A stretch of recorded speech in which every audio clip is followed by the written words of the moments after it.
Bismillahirrahmanirrahim. Assalamualaikum warahmatullahi wabarakatuh. Waalaikumsalam. Perkenalkan, di sini kami dari kelompok pertama. Untuk topik pertama, di sini kelompok kami ada Julian Ningsih, Aprilia, Alfian Juliansyah, dan Rudini. Jadi untuk materi kali ini kita akan membagi untuk speaker pertama, saudari Aprilia akan menyampaikan beberapa teori terkait dengan pembelajaran. Padanya dipersilahkan.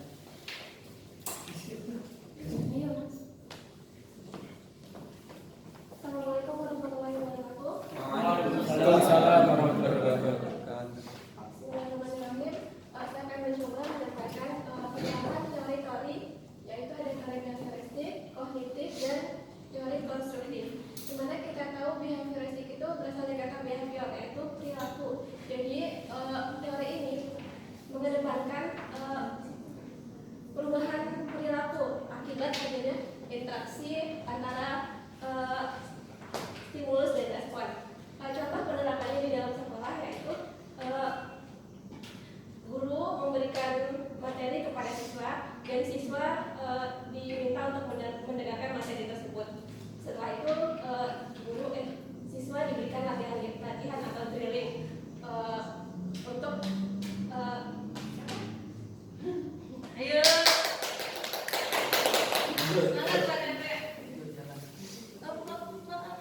diberikan latihan dan drilling agar siswa bisa menunjukkan perubahan perilakunya begitu. Yang kedua, teori kognitif. Teori kognitif itu mengedepankan proses berpikir siswa. Ya, jadi contoh penerapannya di sekolah yaitu seperti diskusi, guru meminta pendapat siswa begitu. Jadi untuk mendapatkan pemahamannya siswa itu di apa namanya? Dipancing untuk berpikir sendiri. Terus yang terakhir, teori konstruktivisme. Teori konstruktivisme ini adalah teori di mana belajar itu kita membangun pemahaman kita sendiri. Jadi penerapannya di sekolah seperti kita pada saat ini. Jadi kita diberikan suatu masalah dan kita memecahkannya sendiri begitu. Selanjutnya akan dijelaskan oleh rekan saya, Pak Rudini. Silakan.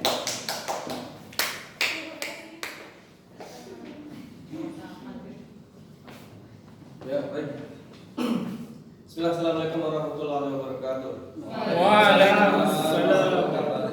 Terima kasih atas waktu yang diberikan. Sekarang ini saya diberikan kesempatan untuk melanjutkan penjelasan materi yang kami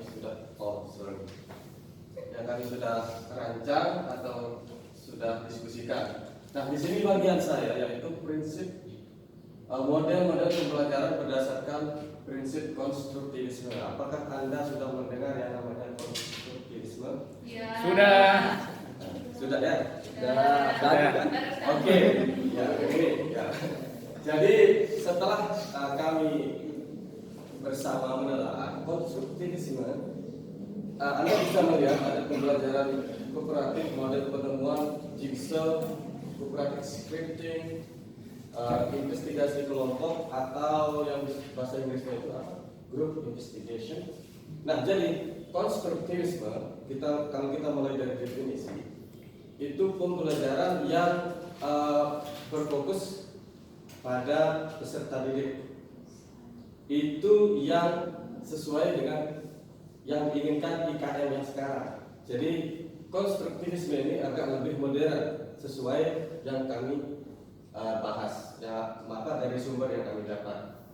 Kemudian jadi ada banyak pembelajaran model pembelajaran kooperatif, discovery learning, jigsaw yang ini konstruktivisme yang lebih mengedepankan keaktifan siswa. Jadi itu yang karena waktu singkat ya, mungkin itu dulu karena ada sesi diskusi nanti tentang konstruktivisme yang bisa saya jabarkan. Tidak mungkin saya menjelaskan semuanya karena waktu ya. Mungkin itu saja, akan dilanjutkan oleh siapa yang itu? Saya. Mr. Julian Syah Alfi. Thank you. Oke, untuk materi berikutnya kita di sini diberikan studi kasus, yaitu memberikan motivasi kepada beberapa orang anak. Yang pertama, anak berusia 7 tahun bernama Tania yang memiliki kemampuan rendah dan keinginan rendah untuk sukses. Jadi ada beberapa hal yang bisa kita lakukan di sini sebagai pengajar. Yang pertama, mengidentifikasi kelemahan atau kurangnya siswa dalam belajar. Karena hal ini justru akan membuat siswa merasa minder, merasa tidak nyaman karena memiliki kekurangan dibandingkan dengan teman-temannya yang lain. Rasa persaingan di kelas akan membuat mereka merasa tidak nyaman. Jadi kita sebagai guru harus memberikan fokus utama kepada dia untuk membantunya supaya bisa menyamakan kemampuan dengan teman-temannya yang lain.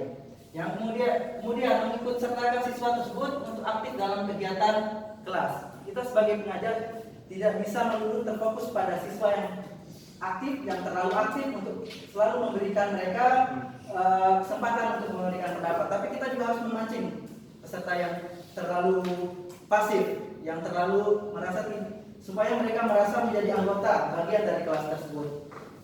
Kemudian memahami lingkungan tempat tinggal siswa tersebut. Kita juga selain di kelas, kita juga di luar kelas bisa mengunjungi ataupun bertemu dengan orang tua siswa, menanyakan bagaimana situasi di sana. Dari sana kita bisa bekerja sama dengan orang tua untuk mengarahkan anak supaya lebih melakukan aktivitas-aktivitas positif sehingga bisa membangun motivasinya di dalam maupun di luar kelas. Kemudian untuk kasus kedua ada Samuel, seorang anak 10 tahun yang menjaga harga dirinya pada tingkat tinggi, namun memiliki rasa takut akan gagal yang kuat. Di sini sebagai guru, sebaiknya kita tidak memandang sebelah mata kepada kemampuan siswa, baik yang siswa dengan kemampuan tinggi ataupun dengan siswa dengan kemampuan rata-rata. Di sini kita harus menyamaratakan, sehingga nanti terbentuklah percaya diri masing-masing siswa dalam menyampaikan aspirasi mereka. Kemudian memberikan siswa kesempatan untuk mencoba banyak hal baru. Tanpa ragu, mereka akan gagal atau berhasil. Yang penting kita memberikan mereka kesempatan untuk mengeksplorasi apapun bentuknya itu. Kemudian yang ketiga, menggabungkan siswa berprestasi dan yang kurang berprestasi dalam kelompok tersebut. Mungkin saat itu mereka sudah berprestasi dan ada beberapa yang belum. Siswa yang aktif dan tidak aktif di sana kita bisa gabungkan bersama supaya mereka bisa saling membantu. Siswa yang berprestasi yang memiliki kemampuan lebih tinggi dari siswa lainnya memiliki rasa syukur.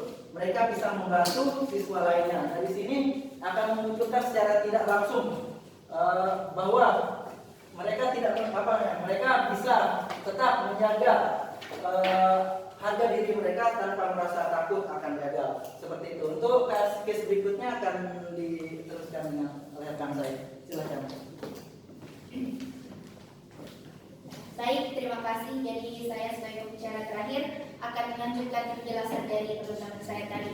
Nah, selanjutnya yaitu case yang ketiga tentang Sandra, 13 tahun, tenang dan meremehkan kemampuan siswa lainnya. Nah, jadi di sini saya menawarkan penerapan dari teori behavioristik untuk memecahkan masalah ini dan dapat meningkatkan kemampuan siswa, semua siswa yang ada di dalam kelas tersebut. Yang pertama yaitu guru lebih banyak memberikan contoh berupa instruksi selama mengajar. Nah, kita tidak tahu pasti tentang case yang ini apa sebabnya Sandra meremehkan siswa lain. Mungkin saja dia meremehkan siswa lain karena merasa bahwa dirinya itu lebih pintar dari teman-temannya. Nah, sehingga peran guru sangat dibutuhkan dalam memecahkan masalah seperti ini. Seperti misalnya memberikan contoh berupa instruksi selama mengajar. Nah, jadi selama mengajar, guru tidak hanya memberikan pertanyaan-pertanyaan kepada siswa, tapi juga melibatkan siswa dalam memberikan contoh. Misalnya, contoh tesis, dalam materi tesis. Nanti guru bisa melibatkan siswa dalam contohnya. Misalnya, Denny, kamu kemarin pergi kemana? Nah, tesis untuk masa lampau itu apa? Nah, seperti itu. Jadinya semua siswa akan aktif dalam kelas tersebut. Yang selanjutnya, saat guru melihat ada kesalahan baik pada materi ataupun siswa, maka guru akan segera memperbaiki. Nah, untuk case ini, guru bisa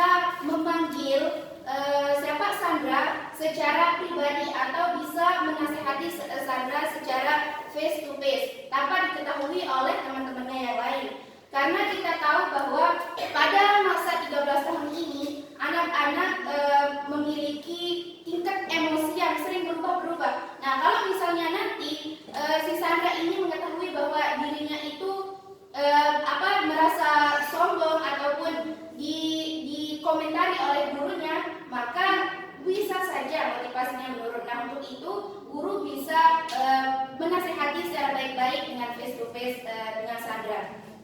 Selanjutnya, yang case yang terakhir yaitu tentang Robert 16 tahun menunjukkan sedikit minat dan sekolah dan di sekolah dan tinggal bersama Bibi. Nah, untuk ini untuk menyelesaikan masalah ini, yang pertama caranya yaitu guru memposisikan diri sebagai orang tua.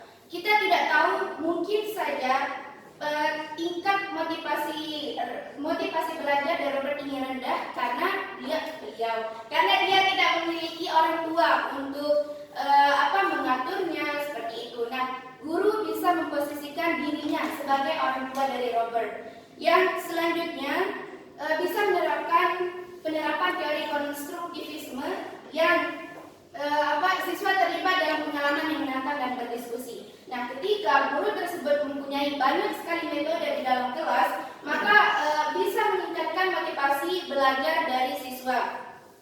Misalnya tidak stuck dalam satu metode pembelajaran, itu juga bisa meningkatkan melemahkan atau merendahkan motivasi belajar dari siswa. Itu saja dari saya. Terima kasih. Kita lanjut ke diskusi. Baik, terima kasih audiens sekalian. Tadi ada penyampaian beberapa materi untuk topik kali ini. Kemudian kita akan lanjutkan dengan diskusi. Kami buka untuk satu pertanyaan untuk masing-masing grup di masing-masing case. Misalnya untuk pertanyaan nomor 1, tinggal ya, satu orang untuk satu grup, satu pertanyaan untuk nomor 1. Berikutnya kelompok berikutnya untuk nomor 2 dan nomor 3 bisa 2 pertanyaan. Yang A, B atau apa? Silakan untuk pertanyaan. Saya bagaimana? Iya, Boleh tapi nanti untuk penutupan sebelum kita closing. Oke, good. Nah, silakan untuk pertanyaan pertama. Ada? Siapa aja? Ya, silakan saudara Basuki disebutkan dulu untuk materi yang nomor materi berapa? yang terakhir. Yang terakhir, oke. Bismillahirrahmanirrahim. Assalamualaikum warahmatullahi wabarakatuh. Saya dari kelompok 5 ingin bertanya tentang materi terakhir dengan siapa namanya tadi yang Tania, Sandra. enggak yang sombong itu? Sandra tadi ya ini kan suka meremehkan kemampuan siswa lain, merasa lebih pintar. Nah, salah satu contoh yang diberikan tadi, dia memanggil siswa dan mengingatkan. Bagaimana jika siswa tersebut walaupun sudah diingatkan tetap merasa seperti itu gitu, tidak ada kesadaran diri untuk berubah, untuk mengubah perilakunya sendiri. Itu saja dari saya. Terima kasih. Kita kumpulkan dulu pertanyaannya, setelah itu tanggapi gitu ya, Pak. Langsung. Ayo silakan. Atau begini, dari pertanyaan dan jawaban mungkin akan muncul lagi pertanyaan-pertanyaan yang lain. Waktunya nanti, Bu. Ya, kita open discuss saja ya. Oke, open discuss saja ya. Oke. Gitu. Silakan. Perlu ditentukan. Iya. Ya. Baik, jadi pertanyaannya tentang memanggil siswa Sandra, tetapi jika dipanggil terus dia tidak mengerti kesalahannya, seperti itu, mengulang-ulang. Bukan tidak mengerti tapi tidak bisa berubah. Ya, nah itu perannya guru di dalam kelas tersebut. Kembali lagi, guru tersebut bisa menerapkan penerapan teori behavioristik yang ini. Guru lebih banyak memberikan contoh berupa instruksi selama mengajar. Nah, ketika guru tersebut memberikan instruksi selama mengajar, jadi tidak ada waktu untuk si Sandra ini meremehkan teman-temannya seperti itu. Guru tidak hanya memberikan pertanyaan saja. Guru tidak hanya memberikan pertanyaan kepada siswa, tetapi juga dia memberikan contoh seperti itu. Misalnya contoh dari materi-materi tersebut, pokoknya tidak berpatokan sama pertanyaan ataupun tes. Karena jika itu berpatokan pada pertanyaan, maka si Sandra ini akan semakin meremehkan teman-teman kelasnya seperti itu. Oke, bisa saya kasih open discuss. Ya, Bisa silakan. ditanggapi dengan pertanyaan ini. Jadi dari jawaban dari Yulian Ningsih tadi, itu saudari Yulian Ningsih menerapkan penerapan teori behavioristik. Dan bagaimana kalau misalnya gurunya menggunakan teori kognitif atau konstruktivisme itu apakah possible misalnya dulunya menggunakan yang penerapan dua model penerapan ini gitu. Yang positif sama negatif. Untuk si Sandra. Dalam metode ini mungkin saja dua metode itu bisa dilakukan mengingat di sini kebutuhan akan siswa dalam diskusi itu mereka saling membutuhkan satu sama lain. Ketika kita memberikan mereka sebuah materi yang memungkinkan dia tidak memiliki kemampuan dalam hal tersebut, otomatis dalam diskusi kelompok dia akan bisa membangun relasi tersebut. Ya, jadi masih tetap bisa kita gunakan. Iya betul. Sifatnya yang ini begitu. Ya. Dia bisa mempertahankan argumentasinya atau argumen dari kelompoknya. Ya. Itu kalau yang salah satu sifatnya itu sih. Ya. Ya, kita lanjut untuk Ya. pertanyaan berikutnya, silakan. Ya, silakan yang di belakang. Oke. Assalamualaikum warahmatullahi wabarakatuh. Waalaikumsalam warahmatullahi wabarakatuh. Oke, saya mau bertanya kepada Bapak Rudi karena kita mempunyai materi yang sama. Oke, masalah model-model pembelajaran ya. Model-model pembelajaran Itu deh. yang berdasarkan prinsip konstruktivisme. Oke, bagaimana sih menjalankan model-model pembelajaran ini berdasarkan prinsip tersebut? Ya, berdasarkan prinsip konstruktivisme tersebut. Itu saja. Berarti jenis jenis penerapan atau model-model pembelajaran yang menggunakan teori konstruktivisme ini. Kenapa kita tidak katakan dia itu model pembelajaran yang berdasarkan konstruktivisme? Kenapa dikatakan model pembelajaran itu berdasarkan konstruktivisme? Ya, makanya jenis-jenis model pembelajaran berdasarkan dari teori konstruktivisme. Ya. Kenapa disebut begitu? Contoh metodenya apa begitu ya? Metode pembelajarannya. Silakan. Oke, terima kasih. Yang pertama ini karena pertanyaannya umum, langkah-langkah, tetapi kita kerucutkan lagi pertanyaannya itu mencari metode yang model ini ya. Jadi begini, konstruktivisme ini kalau menurut saya ya wadahnya itu ya konstruktivisme. Ada cara-cara langkah-langkah umumnya, kemudian ada metode. Nah ini dia subnya, sub paham bisa dipahami nggak? Iya ya begini ya. Jadi pembelajaran model yang jigsaw, inquiry, kooperatif dan lain ini bagian dari yang ini ya. Secara khusus. Ya, dan kalau langkah-langkah yang diterapkan secara konstruktivisme ada langkahnya secara umum, ada juga langkah yang secara khusus di model ini. Ya, jadi kalau secara umum yang ada di prinsip konstruktivisme ini, langkah yang pertama itu orientasi namanya. Jadi pada kesempatan itu, pada saat orientasi siswa mengembangkan ide. Jadi ini secara umum ya.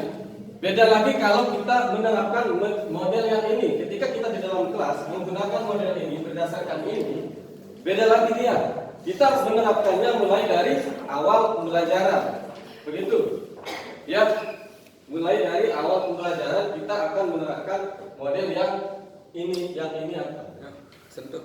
Jangan disentuh, Pak. Ya, layar sentuh. Jangan disentuh. Ya, jadi model yang jigsaw ataupun group investigation itu kita gunakan mulai start dari pembelajaran, dari mulai sampai akhir ya. Nah, adapun konstruktivisme itu dasar dari ini.